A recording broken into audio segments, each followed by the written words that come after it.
Right, let's speak to Steve Nolan, lecturer in economics at Liverpool John Moores University. Thank you for coming on the programme. No problem. What do you make of these numbers? They're generally as expected, maybe just a little bit higher than projected, but the overall downward trend is as expected. And as you said there, food is driving a lot of the fall, which generally is good news for people. Food makes up a big proportion of people's budget, especially those less well off. And we've had really kind of eye-watering high rises over the last couple of years. A year ago, it was at 90%. Now it's down to 4%. And as you mentioned, some things are actually falling. You mentioned meat, chocolate biscuits, and crumpets. So if you're not concerned about a healthy diet, really good news. Okay, just remind us what, in simple terms, what is inflation? So inflation is basically a measure of prices. So it's basically, we call it a representative basket of goods that people buy. And then we track year on year how those prices are doing. So at the moment, it's positive, which means that prices are still rising, but that the rate at which they're rising is falling. It was up at a high about a year and a half ago of 11%.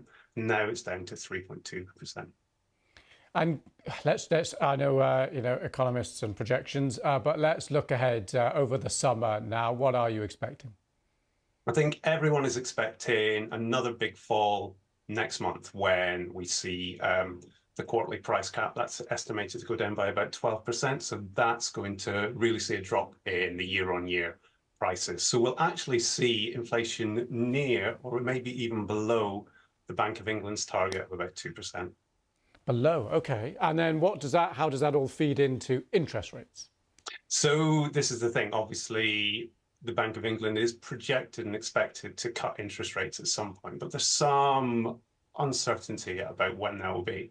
And some of the figures released yesterday about the labour market maybe give the Bank of England reason to pause. We saw kind of on the wages side, positive news for people that wages are high, but they might be slightly concerned that if wages remain high, that's going to feed into the cost of services, which might actually keep inflation maybe a little bit stickier for longer.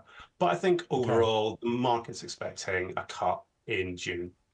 Okay, we'll keep an eye out for that. Steve, thank you very much. Impeccable balance, by the way, behind you. Karl Marx over one shoulder, capitalism over the other.